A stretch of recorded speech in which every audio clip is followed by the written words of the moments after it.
పులివెందుల పులులు ఇవన్నీ పక్కన పెట్టండి, అవి పిల్లులు అయిపోయినాయి. అమ్మని జావదెంగదామని చూశాడు, చిన్నాన్నని జావదెంగదామని చూశాడు. అర్థమైందా? చెల్లెలకు ఆస్తులు ఇవ్వలేదు. పులివెందుల అనేది జగన్మోహన్ రెడ్డి గారికి ఒక పట్టాభిషేకం, అంటే సొంత ఇల్లు లాగా. సో ఇప్పుడు పులివెందుల పులి నారా లోకేష్ గారు అని చెప్పేసి మాట్లాడుతూ ఉన్నారు. సో దీనికి మీరు ఏం చెప్తారు? పులివెందుల పులి ఒకప్పుడు వైఎస్ఆర్ ఫ్యామిలీ, కరెక్టే 100%. ఎట్లా అంటే ఇవాళ రిగ్గింగ్ చేశారని అంటున్నారు వాళ్ళు. ఇంతకు ముందు వాళ్ళు ఏం చేశారు చెప్పనండి, ఎవరినైనా సరే. రాజారెడ్డి ఫ్యాషనిజం, రిగ్గింగ్. నేను రాజశేఖర రెడ్డి గారు నాకు ఒక విధంగా పర్వాలా, నాట్ బ్యాడ్ పొలిటీషియన్. ఎట్లా అంటే ఆయన భూ కబ్జాలు, అర్థమైందా? ఇక జగన్మోహన్ రెడ్డి గురించి నేను చూసా, ఎందుకంటే మీరు చిన్నవాళ్ళు, వాళ్ళ ఇంటికి కూడా ఇల్లు అన్ని చూసినవాడు అనమాట. పేదవాడు ఇవాళ పేదవాళ్ళు ఏదేదో చెప్తున్నాడు కానీ రాజశేఖర రెడ్డి గారి ఇల్లు బంజారాస్ రోడ్ నెంబర్ 2లో ఉండేది. పేదవాడు అడుగు ముందుకు కూడా ఇంట్లో పెట్టలేడు జగన్మోహన్ రెడ్డి ఉంటే. అర్థమైందా? ఇవాళ పులివెందుల ప్రజలకు స్వేచ్ఛ స్వాతంత్రం వచ్చింది. మనకి ఎప్పుడో 1947లో వచ్చింది కానీ, అర్థమైందా? ఈ రోజు ప్రజలు స్వేచ్ఛగా వెళ్ళి ఓట్లు వేశారు. అర్థమైందా? బంపర్ మెజార్టీతో కూటమి ప్రభుత్వం అందరూ కలిశారు కాబట్టి.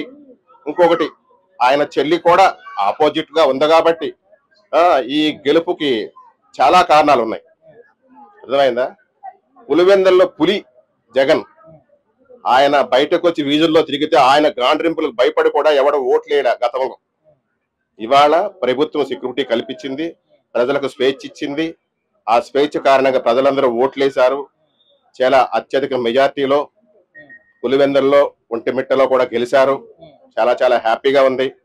కారణంగా ప్రజలు ఓట్లేయడానికి కారణం ఏంటంటే, ముఖ్యంగా ప్రభుత్వం చాలా పనులు చేస్తుంది, ఇచ్చిన హామీలను నెరవేరుస్తుంది.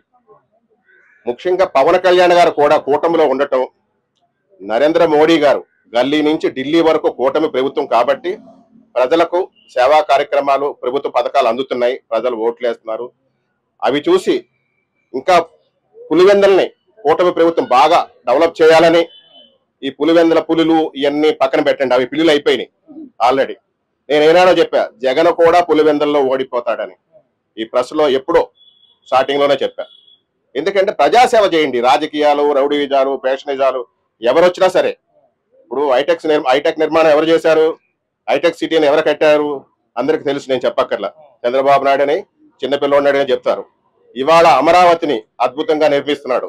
ఓ ప్రపంచంలోనే అద్భుతమైన రాజధానిగా నిర్మించబడుతుంది. దయచేసి ఇంకా ఎదవ రాజకీయాలు, రౌడీజాలు, ఫ్యాషనిజాలు, కులాలని మతాలని రెచ్చగొట్టే మానుకోండి. కూటమి ప్రభుత్వానికి సహకరించండి. ప్రజలు ప్రతి ఒక్కళ్ళకి, ప్రతి కులస్తుడికి, ప్రతి మతస్థుడికి, యావత్ ప్రపంచ ప్రజానికానికి, అంటే మన తెలుగు ప్రజలందరికీ కూడా చెప్తున్నా. సార్, నిన్న జగన్మోహన్ రెడ్డి గారు ఒక మాట అన్నారు సిబిఎన్ గారిని, వయసు అయిపోయింది రామకృష్ణ అనుకుంటూ ఇంట్లో ఉంటే పుణ్యం వస్తుంది అని చెప్పేసి, అంటే ఇండైరెక్ట్ గా ఇంకెన్ని రోజులు బతుకుతారని చెప్పేసి. సో దానికి మీరు ఏం చెప్తారు? ఈయనకు వయసు ఉందా? ఆ వయసు ఏం చేస్తున్నాడు ఈయన? శవాల పోస్ట్ చేస్తాడా?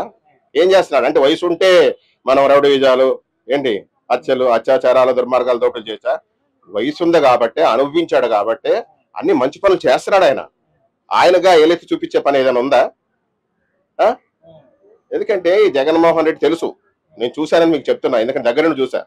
నాకు ఇక హైదరాబాదే 35 years. నేను పుట్టింది విజయవాడ అయినా నేను ఇళ్ళకి వెళ్ళి మరీ చూశాను, ఇళ్ళ ఆఫీసులకు వెళ్ళి మరీ చూశాను. రాజశేఖర రెడ్డి గారు కూడా మంచోడే, అర్థమైందా? కానీ అట్లాంటి వాడికి ఇట్లాంటి కొడుకు పుట్టాడు ఏంటో అర్థం కాదు. అమ్మకేమో అన్నం పెట్టడు, అమ్మని జావదెంగదామని చూశాడు, చిన్నాన్నని జావదెంగదామని చూశాడు. అర్థమైందా? చెల్లెలకు ఆస్తులు ఇవ్వలేదు. ఇప్పుడు చిన్నార కూతుర్ను కూడా చేసేస్తే కేసు లేకుండా పొద్దున చూస్తున్నాడు. ఇలాంటి మానుకోండి. జగన్మోహన్ రెడ్డి గారు మంచిగా పరిపాలన చేయండి. ఏమన్నా మంచిగా ప్రభుత్వానికి సహకరించండి, కూటమి ప్రభుత్వానికి సహకరించండి, ప్రజలకు సేవ చేయమని కోరుకుంటున్నాను నేను ప్రత్యేకించి. అంటే ఏదైనా కూడా ఇప్పుడు బై ఎలక్షన్ జరగడం అంటే అంత పెద్ద ఒక ముఖ్యమంత్రి సంబంధించినటువంటి మండలము, ఆయన కాన్స్టిట్యున్సీల హెడ్ క్వార్టర్, ఇంకా సొంత మండలం మెయిన్ అంటే ఆ మండలంలో కూడా ఇలా టీడీపీ గెలవచ్చిందంటే చాలా సంతోషకరమైన విషయం. ఎందుకంటే జగన్మోహన్ రెడ్డి గారు కానీ, వారి ఫాదర్ కానీ, అదేవిధంగా రాజారెడ్డి గారు కానీ ఆ కడప ప్రాంతాన్నే ఒక ఏలినటువంటి ఒక ముఖ్య నాయకులు. అలాంటి వాళ్ళ కంచుకోవడాన్ని ఇలా గెలవడం అంటే, ఒక చిన్నపాటి జెడ్పీటీస్ అంటే ఒక కేవలం ఒక 10,000 ఓట్లు ఉన్నటువంటి జెడ్పీటీ స్థానాన్ని గెలిచారంటే చాలా సంతోషం. అదేవిధంగా ఏదైనా కూడా ప్రజలు కూడా అక్కడ చూసుకుంటే ఇప్పటి వరకు అసలు ఎలక్షన్ జరగలేదంట, స్థానిక సంస్థల ఎలక్షన్, జెడ్పీటీస్ ఎలక్షన్ జరగలేదంట.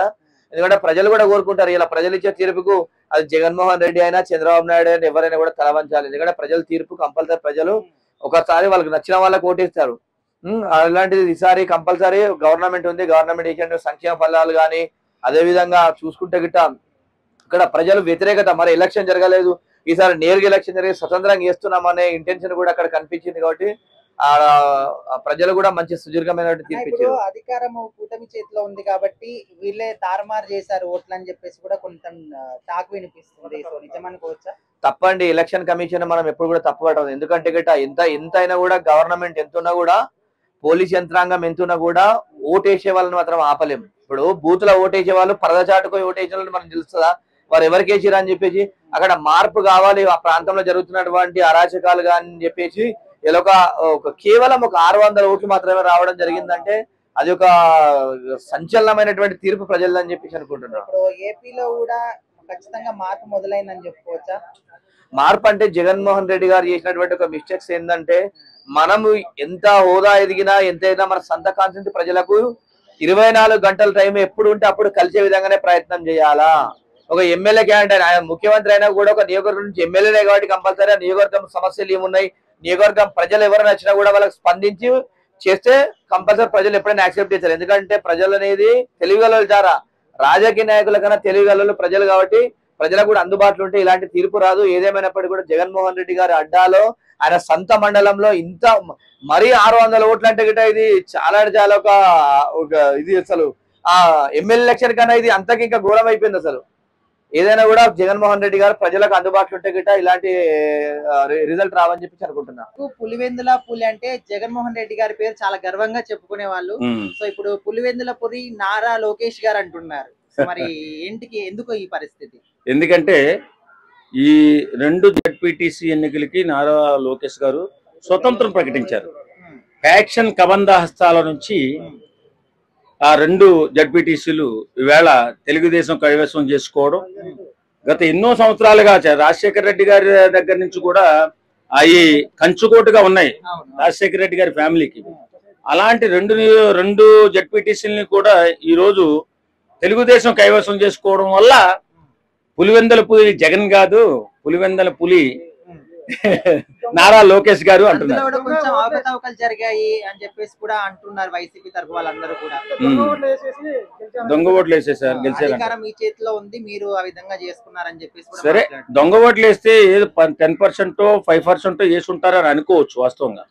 ఒకవేళ దొంగ ఓట్లు వేసినా 90% ఓట్లు రావడం ఏంటి, నాకు అదే అర్థం కావట్లేదు. మరి అదే కదా, ఇప్పుడు ఒకవేళ దొంగ ఓట్లు వేసారని చెప్పి వాళ్ళు అన్నట్టుగానే మనం అనుకుందాం. కానీ దొంగ ఓట్లు వేస్తే 10% ఎంత వరకు వేస్తారు, కానీ మొత్తం దొంగ ఓట్లు అవ్వవు కదా. డబ్బులు అందరూ పంచాలి. జగన్మోహన్ రెడ్డి డబ్బులు పెంచకుండా ఎలక్షన్ చేశాడు. ఏం తక్కువ పంచడం ఎక్కువ పంచడం లేదు, 2 పోటాపోటీగానే పోరాటం చేసి. కాకపోతే ఏంటంటే వాళ్ళు చాలా ఇష్టానుసారంగా అక్కడ ఉన్నటువంటి నియోజకవర్గాలన్నీ కూడా వాళ్ళ కబంధాస్తాల్లో ఉంటాయి.